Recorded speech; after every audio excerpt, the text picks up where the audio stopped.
Dan?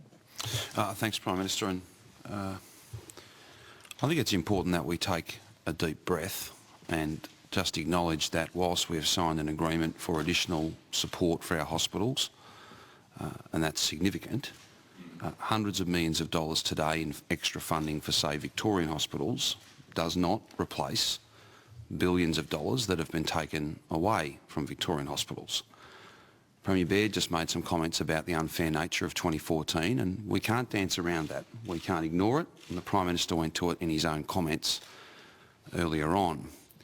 I just ask people to remain focused on the context here, and whilst an agreement today is a positive, there's no getting away from or getting around or politely explaining away the fact that many billions of dollars will not be flowing to hospitals in my state and hospitals right across the nation as a result of decisions made in the 2014 budget. They are not reversed today, and that's a really important point for us all to acknowledge in a decent way, but in a fundamentally honest way.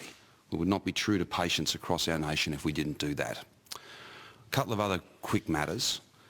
I'm very pleased that colleagues have agreed that at our next meeting I'll bring a more detailed report on the Royal Commission into Family Violence. A number of those recommendations, of the 227 recommendations, a number of those called for me to take to COAG a number of issues, and I'm very grateful to the Prime Minister and to colleagues for their agreement to do just that at our next meeting.